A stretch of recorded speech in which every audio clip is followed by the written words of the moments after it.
जय श्री कृष्ण दोस्तों। जैसे कि आप सभी जानते हैं कि गुप्त नवरात्रि चल रहे हैं और गुप्त नवरात्रि की अष्टमी तिथि, जी हाँ। और देखिए कितना संयोग बन रहा है, ये दुर्गा अष्टमी के दिन पड़ रही है गुप्त नवरात्रि की अष्टमी। 90 साल के बाद ऐसा शुभ संयोग बन पा रहा है, ऐसा सिद्ध योग बन पा रहा है। अगर आपने इस सिद्ध योग में एक छोटा सा उपाय कर लिया तो आपकी कितनी भी बड़ी मनोकामना है वो अवश्य पूर्ण होगी। लाख कोशिशें करने के बाद भी अगर आपकी कोई इच्छा पूरी नहीं हो पा रही, आपके काम बार बार अटक जा रहे हैं, जीवन में समस्याएं खत्म ही नहीं हो रही है, भाग्य साथ नहीं दे रहा है, तो इस दुर्गा अष्टमी के दिन और साथ में गुप्त नवरात्रि की अष्टमी तिथि वो भी सोमवार के दिन पड़ना बहुत ही ज्यादा दुर्लभ संयोग है ये। तो इस दिन जरूर से जरूर ये छोटे से उपाय करें जो आज मैं खास आपके लिए लेकर आई हूँ। ये उपाय आप सुबह भी कर सकते हैं या तो फिर आप प्रदोष का समय जो 5:30 से लेकर 7:30 के बीच का समय, उस समय भी आप कर सकते हैं। जैसे कि आप सभी को पता है, दुर्गा अष्टमी या जो नवरात्रों की अष्टमी होती है, इस दिन माँ गौरी की पूजा आराधना की जाती है। जी हाँ, माँ पार्वती की पूजा आराधना की जाती है। जैसे कि माँ गौरी क्यों कहा जाता है माँ को, माँ का जो रंग है वो श्वेत रंग है, माँ गौरी है, तो इसलिए उन्हें माँ गौरी के नाम से पुकारा जाता है। तो इस दिन माँ को आप जरूर से जरूर लाल चूड़ी, बिंदी, सिंदूर, जो भी सुहाग का सामान है जरूर चढ़ाएं। अगर आप दाम्पत्य जीवन में सुख प्राप्त करना चाहते हैं, अपने पति की जिंदगी में तरक्की पाना चाहते हैं कि पति को आपको तरक्की मिले, पति की दीर्घ आयु हो, तो इस दिन आप क्या करें, एक छोटा सा चूक सा उपाय, आप एक लाल चुनरी ले लें, छोटे से साइज की चाहिए, बड़े नहीं, और पंच मेवे, 5 प्रकार के आप सूखे मेवे जो होते हैं वो आप इस चुन्नी के अंदर गांठ बनाएं और लेके जाएं, अपनी मनोकामना बोलते हुए माँ गौरी को अर्पण करते हैं। छोटा सा उपाय है, जरूर करें, पति की तरक्की आपको जरूर मिलेगी। पति को हर काम में प्रमोशंस मिलेंगे, जॉब में प्रमोशंस मिलेंगी, बिजनेस में उसकी बढ़ोतरी होगी, और एक पत्नी ही पति के तरक्की के लिए सबसे बड़ा कारण होती है। अच्छे कर्म करें जिससे कि आपके पति के जीवन में तरक्की प्राप्त हो सके। तो एक छोटा सा उपाय इस दुर्गाष्टमी और गुप्त नवरात्रि की अष्टमी पे जरूर करें। माँ को सिंदूर जरूर चढ़ाएं, और जो चढ़ाएं आप नई डिब्बी ले जाकर सिंदूर माँ को अर्पण करने के बाद वो सिंदूर घर लेकर आए और उसी से अपनी मांग भरे। इससे आपके पति दीर्घायु होंगे, पति के जीवन में तरक्की होगी। बच्चों के जीवन में सुख सौभाग्य चाहते हैं, बच्चों का भाग्य उज्जवल करना चाहते हैं, तो माँ को इस दिन मालपुए का भोग जरूर लगाए, खीर का भोग जरूर लगाए, आपके घर में हमेशा बरकत बनी रहेगी।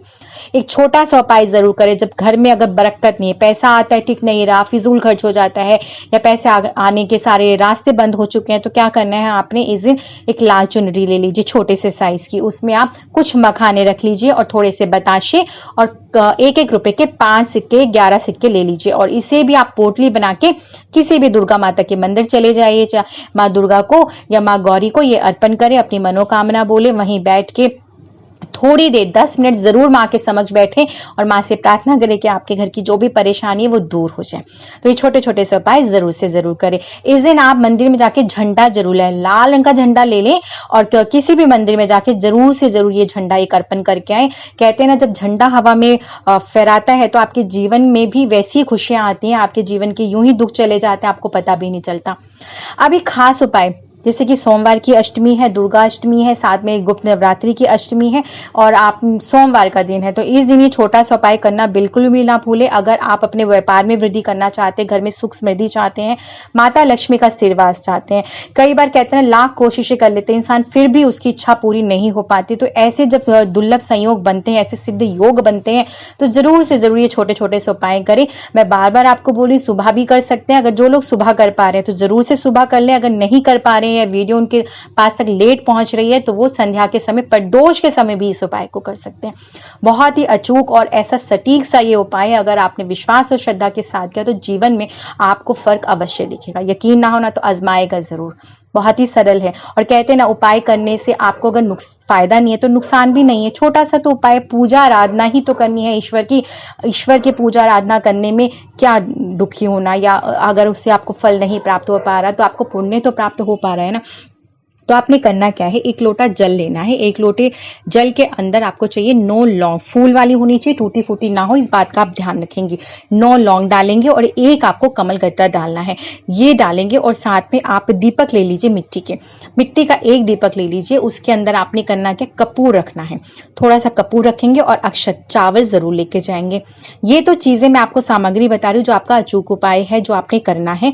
बाकी देखिए, आप मंदिर जा रहे हैं, शिवालय जा रहे हैं, भगवान शिव का अभिषेक करें, तो आप पंचामृत का भी अभिषेक कर सकते हैं। कहते हैं ना, पंचामृत का अभिषेक करना बहुत ही ज़्यादा अधिक शुभ माना जाता है। आप अलग से दूध, दही, शहद, शक्कर ले लें, घी, और इसको मिक्स करके इसका पंचामृत बना लें और पंचामृत से भगवान शिव का अभिषेक ज़रूर से ज़रूर करें। सोमवार के दिन करना बहुत ही ज़्यादा अधिक शुभ होता है। आपके घर में हमेशा सुख समृद्धि बनी रहती है, आपको मोक्ष की प्राप्ति होती है। भगवान शिव शंकर आपके जीवन के हर कष्टों और संकटों को दूर करते हैं। तो जो चलिए मैं आपको उपाय बता रही हूँ, जो आपने खास उपाय करना है। आप किसी भी शिवालय चले जाएं, शिव मंदिर चले जाएं, आपने उस जल से जिसके अंदर आपने लौंग और कमलगट्टा डाला है, उससे आपने भगवान शिव का अभिषेक करना है। और अभिषेक करते समय आप क्या बोलेंगे? जय श्री लक्ष्मी नारायण भगवान की जय। इस तरह से आप लक्ष्मी नारायण का नाम लेंगे और इस जल से आपने भगवान शिव का अभिषेक करना है। अभिषेक करने के बाद आपने वहीं बैठ के ओम नमो भगवते वासुदेवाय का जाप करें, ओम लक्ष्मी नारायण का जाप करें, चाहे ओम नमः शिवाय का जाप करें। आपको जो आता है, आप दुर्गा माता का भी स्मरण करते हुए जाप कर सकते हैं। जो भी आपने कम से कम भगवान शिव शंकर के समक्ष कितने मिनट, 15 मिनट तो बैठने ही बैठने हैं।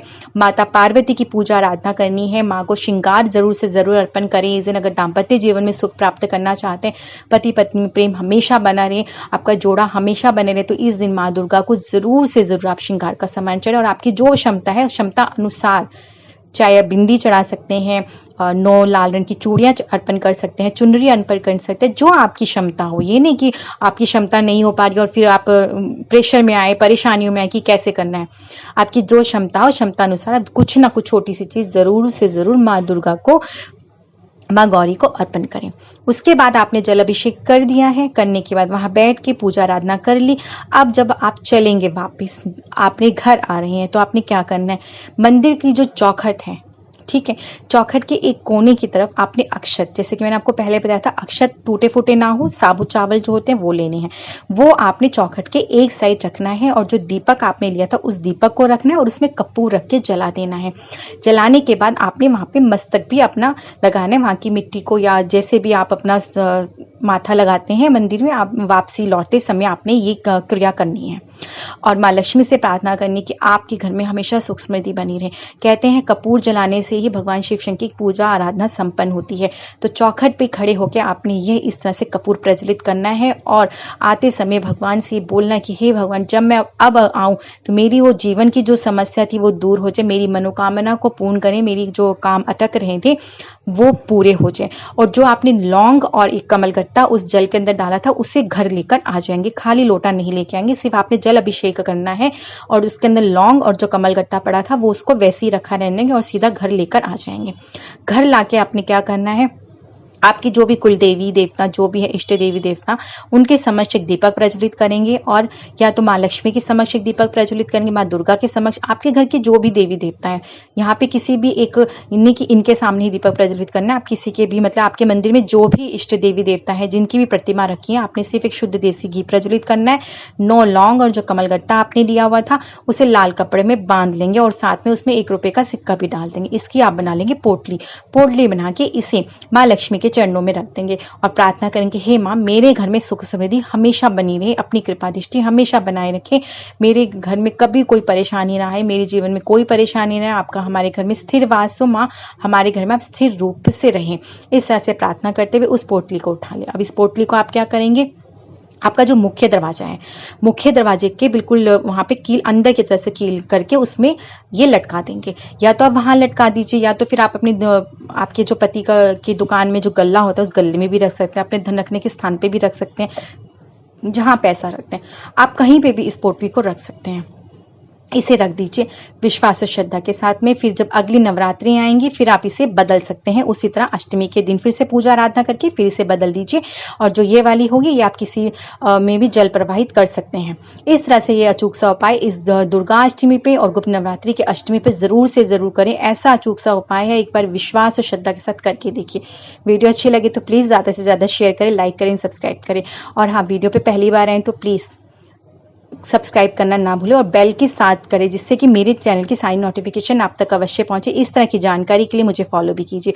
और हाँ, कमेंट्स बॉक्स में ना जय श्री कृष्ण लिखना बिल्कुल भी मत भूलें, आपके कमेंट्स पढ़ के बहुत ज़्यादा अच्छा लगता है। तो जय श्री कृष्ण दोस्तों, मुझे आज्ञा दीजिए, फिर आऊँगी इसी तरह के अद्भुत अनोखे उपाय के साथ में। जय श्री कृष्ण।